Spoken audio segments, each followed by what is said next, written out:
எல்லாருக்கும் வணக்கம். நான் Vijay Kiruthik. Duty to express our opinion அப்படிங்கிறது ஒவ்வொரு மனிதனும் கடைபிடிக்க வேண்டிய ஒன்று அப்படின்னு நான் நினைக்கிறேன். அதோடைய விளைவு தான் இந்த விஜய் கிருத்திக் கார் அப்படிங்கிற சேனலை பார்த்துட்ருக்கீங்க. இன்றைக்கி நம்ம ஒரு முக்கியமான விஷயம் பார்க்க போகிறோம். நாங்கள் வீடியோக்குள்ளே போய் டீட்டெயிலாக பார்க்கலாம்.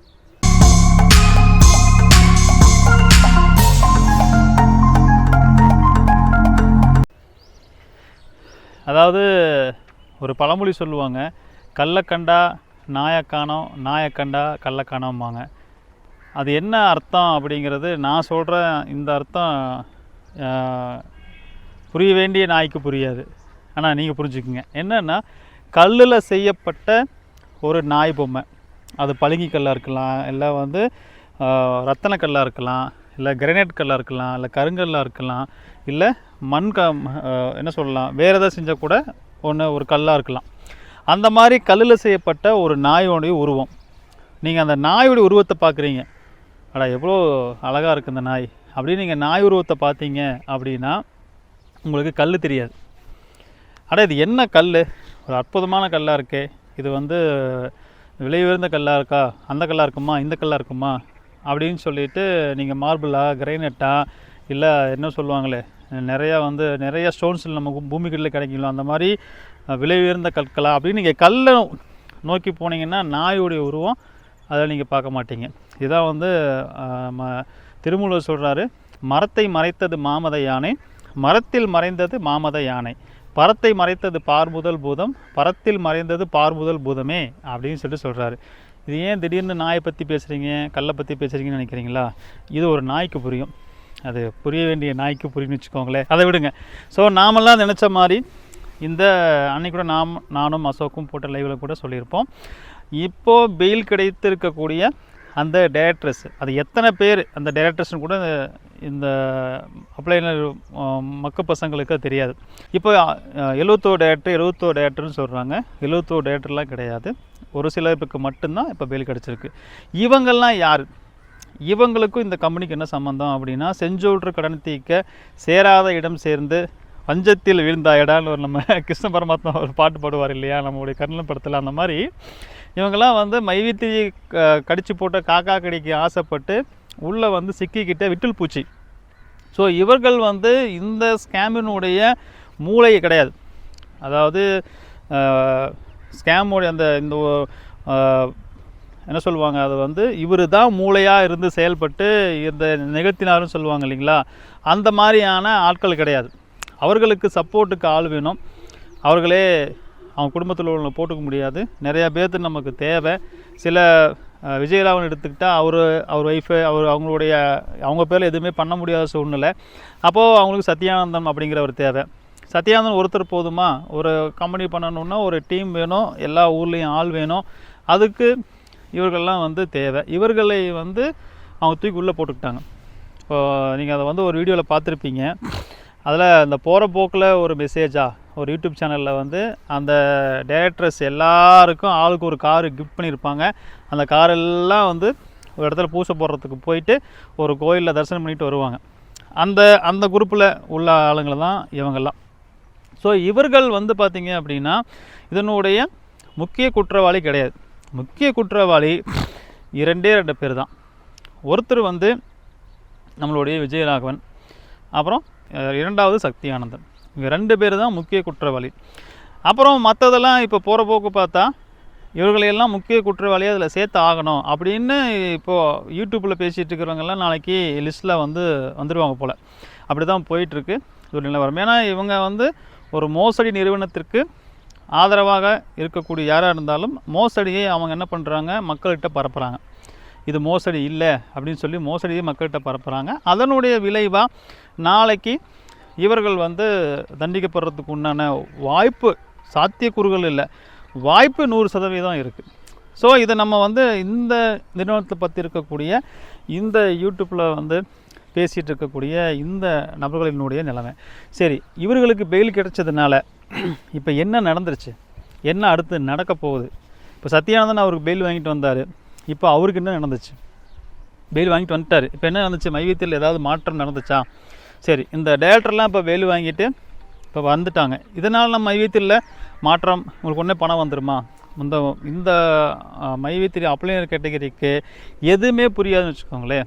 இந்த புரியலை அப்படிங்கிறது தான் அவங்கக்கிட்ட இருக்கிற பிறவிலேயே இருக்கக்கூடிய ஒரு குறை.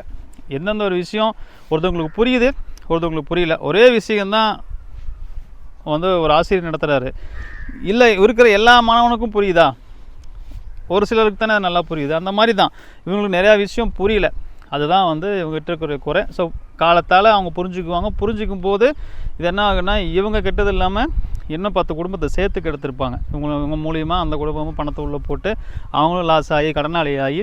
ஸோ இந்த மைவித்திரினுடைய இவர்களுடைய பெயில் அப்படிங்கிறது என்ன அப்படின்னா, இவர்கள் இந்த வழக்கை வெளியே இருந்து நான் சந்திக்கிறேன், சிறையிலிருந்து சந்திப்பதற்கு பதிலாக நான் வெளியே இருந்து சந்திக்கிறேன், அதுக்குண்டான ஒரு வாய்ப்பு கொடுங்க, நான் என்ன பண்ணுறேன், உங்களுக்கு உண்டான ஷூரிட்டி கொடுக்குறேன், நீங்கள் வந்து 2 பேரை வந்து எனக்கு ஜாமீன் போட சொல்லணுமா, அது என்னென்ன விதிமுறை சொல்கிறீங்களோ, என்னென்ன நீங்கள் பண்ண சொல்கிறீங்களோ அந்த விதிமுறைக்கெல்லாம் உட்பட்டு நான் உள்ளே இருக்கிறதுக்கு பதிலாக வெளியே இருந்து வந்த வழக்கை என்ன பண்ணுறேன், நான் வந்து சந்திக்கிறேன், விசாரணைக்கு வரேன்னு சொல்கிறாங்க. அவ்வளோதான். இப்போ இந்த கேஸ் முடிஞ்சு போனதாக அர்த்தமா?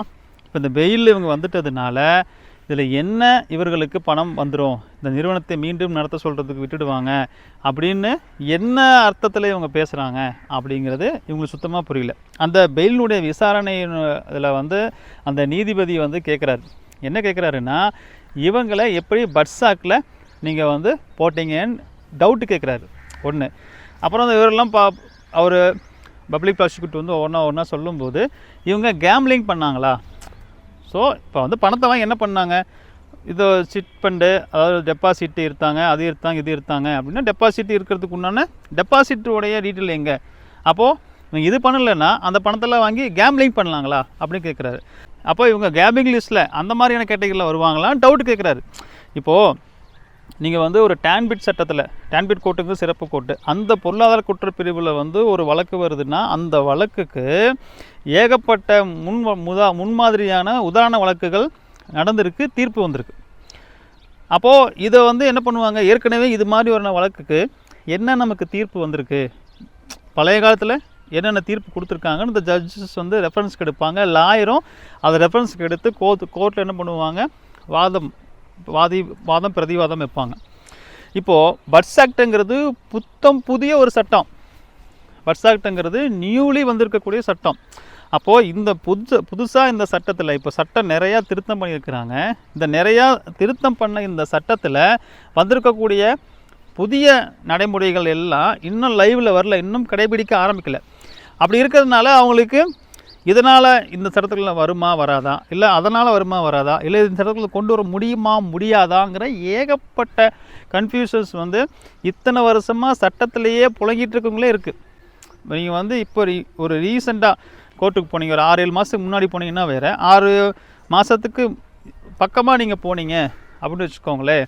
என்னன்னா, நீங்கள் ஒரு ஸ்டேஷனுக்கே போகிறீங்க. எனக்கு ஏற்பட்ட அனுபவத்தையே சொல்கிறேன்.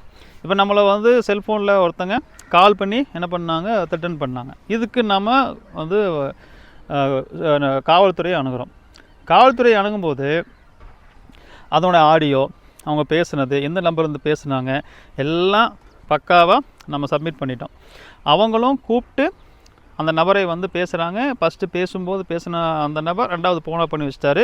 ஒரு அட்ரஸ் சொல்கிறாரு, அந்த அட்ரஸையும் தப்பாக சொல்கிறாரு. அதையும் அவங்க போய் ஸ்பாட்டில் பார்க்குறாங்க, அந்த ஸ்பாட்டில் இல்லை. அப்புறம் அப்போ அருகாமையில் உள்ள மைவித்திரி ஸ்டோரூமுக்கு போய் அங்கே ஸ்டோரில் இருந்து, மைவித்திரி ஸ்டோரில் இருந்து மைவித்திரி அந்த ஸ்டோர் வைத்த உரிமையாளர் மூலிமா அவங்களுக்கு கால் பண்ணி பேசுகிறாங்க. அப்போது வந்து ஒரு கால் எடுத்து வேறு நம்பர்லேருந்து பேசுகிறாரு. அதாவது போலீஸ் நம்பரை பிளாக்கில் போட்டுறாரு. அந்த குற்றவாளி, கொலை மற்றும் விட்ட குற்றவாளி காவல்துறையிலேருந்து எந்த நம்பரை கால் பண்ணாலும் போலீஸ் பேசுகிறேன் அப்படின்னா கட் பண்ணிட்டு பிளாக்கில் போட்டுறது. இப்படியே பண்ணிகிட்டு இருந்தவரை மைவித்திரி ஸ்டோரில் இருந்து என்ன பண்ணுறாங்க, உரிமையாளர் கூப்பிட்றாரு. அது இவருடைய அப்ளைனரு, அந்த சர்க்கிளில் உள்ளவங்க, அவர் ஃபோன் எடுத்து பேசுகிறாரு. அப்புறம் அவங்கள வந்து ஸ்டேஷனுக்கு வர வைக்கிறாங்க. இப்போ ஸ்டேஷனுக்கு வர வச்சாச்சு. நம்ம ஸ்டேஷனுக்கு வர வச்சு அந்த டிஸ்கஷன் அந்த ஒரு வாரத்துக்கு முன்னாடி நம்ம வந்து இந்த மாதிரி போய் வழக்கு புகார் கொடுக்க போகும்போது பார்த்திங்க அப்படின்னா, ஒரு எஸ்ஐ டேபிள், அந்த எஸ்ஐ டேபிள்லேயே வந்து பார்த்திங்க அப்படின்னா ஒரு இவ்வளோ பெரிய அளவில் ஒரு சட்ட புத்தகம், புதிய திருத்தம் செய்யப்பட்ட ஒரு சட்ட புத்தகம் வச்சுருக்குறாங்க. நீங்கள் எந்த ஒரு கேஸு, யாராவது திடீர்னு வராங்க, சார் நான் காதெல்லாம் பிச்சுட்டு ரத்தத்தோடு வடிஞ்சிட்டு வராங்க, அடிச்சிட்டான் சார் அப்படின்னு, உடனே அவங்க புக்கை தான் புரட்டுறாங்க. அவங்க சொல்கிறாங்க, சார் நீங்கள் ஒரு 2 நாளைக்கு முன்னாடி வந்திருந்தீங்கன்னா இப்போது நீங்கள் கொடுத்த ஆதாரங்கள் வைத்து இம்மிடியட்டாக ஆதாரம் ரொம்ப ஸ்ட்ராங்காக இருக்குது, அவங்க ஃபோனில் பேசின அந்த வாய்ஸ் கால் இருக்குது, ஆதாரம் ரொம்ப ஸ்ட்ராங்காக இருக்குது, நாங்கள் எஃப்ஐஆர் போட்டு 90 நாள் உடனே ரிமாண்ட் பண்ணிவிட்டு அதுக்கப்புறம் தான் கோர்ட்டுக்கு கூட்டிகிட்டு போகிறது, அப்புறம் அவங்க பெயில் போகிறது, இதெல்லாம் பண்ண முடியும். இந்த 2 நாளைக்கு அப்புறம் என்ன ஆயிடுச்சுன்னா, இது மாதிரியான ஒரு த்ரெட்டன் கேஸுக்கு நம்ம வந்து ஒரு எஃப்ஐஆர் போடணுன்னா நீங்கள் போதிய ஆதாரத்தை எடுத்துகிட்டு மேஜிஸ்ட்ரேட்டை போகணும். மேஜிஸ்ட்ரேட் வந்து பார்த்து இந்த இதுக்கு எஃப்ஐஆர் போடலாமா போடக்கூடாதா, இது உண்மையாகவே வந்து ஒரு கொலை மிரட்டல் வெட்டுறதுக்கு உண்டான சாத்தியக்கூறு இருக்கா. ஏன்னா சும்மா யார் வேணால் என்ன பண்ணலாம், இந்த கேஸ் மாதிரி என்ன போட்டுவிட்டு ஒருத்தர் ரிமாண்ட் பண்ணி வைக்கலாம்ல. அப்போது இதுக்கு உண்டான சாத்தியக்கூறு இருக்கா அப்படின்னு எல்லாம் செக் பண்ணிவிட்டு என்ன பண்ணுறாங்க, அப்புறம்தான் அவங்க அந்த எஃப்ஐஆர் போடுறதுக்கு மேஜிஸ்ட்ரேட்டே வந்து அனுமதிக்கிறாங்க. அப்புறம் தான் இவங்க எஃப்ஐஆர் போட முடியுது. இந்த ப்ராசஸ் நடக்கிறதுக்கு 15 நாள் ஆகிடுது. இதுக்கு அவங்க சொல்கிறது மினிமம் என்கொயரி பண்ணக்கூடிய நாட்கள் டூரேஷனு 15 நாள் அப்படிங்கிறான்.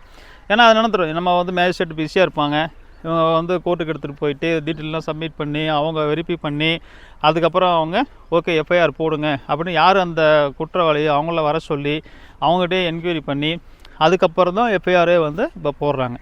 இது மாதிரி நான் போகும்போது அந்த ஸ்டேஷன் வந்து ஒரு கிராமத்தில் இருக்கிற ஒரு ஸ்டேஷன், அதுக்கு வந்து எஸ்ஐ தான் இன்சார்ஜு. இன்ஸ்பெக்டர் வந்து ஒரு 4-5 ஸ்டேஷனுக்கு அந்த நான் போன ஸ்டேஷனுக்கு அவர் எஸ்ஐ தான் மெயின். இன்ஸ்பெக்டர் வந்து இன்சார்ஜில் இருக்கிறார். ஒரு 4-5 ஸ்டேஷனுக்கு இது மாதிரியான கிராமப்புறத்தில் இருக்கிற ஸ்டேஷனுக்கு இன்ஸ்பெக்டர் வந்து அப்பப்போ வந்து போவார், அவருடைய மேற்பார்வையில் அங்கே எல்லாமே நடக்கும். இங்கேருந்து எஸ்ஐ சார் வந்து இன்ஸ்பெக்டருக்கு கால் பண்ணி நிறைய 2 பேர் டிஸ்கஷன் பண்ணுறாங்க.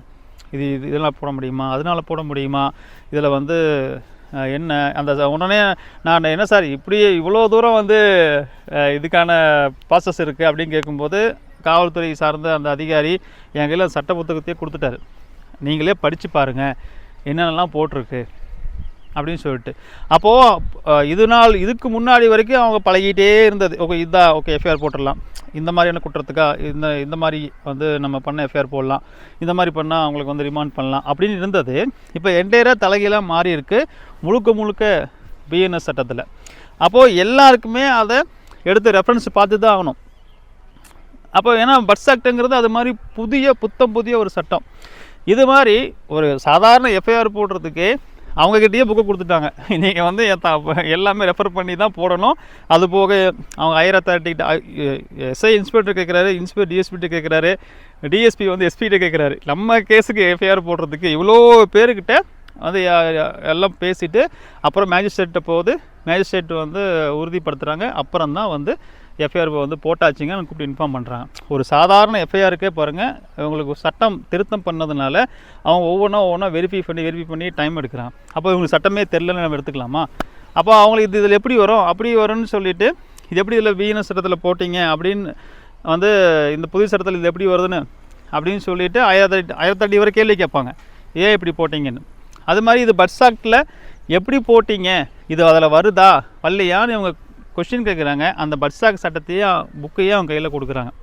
ஸோ இதை உடனே அவங்க ஒரு பிரமாதமாக எடுத்து வச்சுக்கிட்டு நீதி அரசரே வந்து இது பட்ஸ் ஆக்டின் கீழே வராது அப்படின்னு சொல்லிட்டு கோர்ட்டில் வந்து கேள்வி கேட்டார் அப்படின்னு இதை வச்சுட்டு விட்டுறாங்க. ஸோ என்ன வேணால் நடக்கட்டும், மைவி3 முழுக்க ஒன்றுத்துக்குமே ஆகாத ஒரு ஸ்கீம், ஒரு ப்ராடக்ட்டு எல்லாமே வந்து வச்சு மக்களை முழுமையாக முட்டாளாக்கிட்டாங்க, மோசடி செய்துட்டாங்க அப்படிங்கிறது தான் உண்மை. இறுதி தீர்ப்பு நீங்கள் இந்த வீடியோவை பத்திரமா வச்சுக்கோங்க. இறுதி தீர்ப்பு மைவி3 100% ஒரு மோசடி நிறுவனமே அப்படின்னு சொல்லிட்டு வரோம். ஆனால் பாதிக்கப்பட்ட மக்களுக்கு ஒரு ரெமிடி கிடைக்கணும், அவங்களுக்கு உண்டான நீதி கிடைக்கணும் அப்படின்னு தான் நம்ம குரல் கொடுக்குறோம். ஸோ வெயிட் பண்ணி பார்க்கலாம் என்ன ஆக போகுதுன்னு. இந்த வீடியோவில் நான் மீண்டும் சந்திக்கிறேன். எல்லாருக்கும் வணக்கம், பாய்.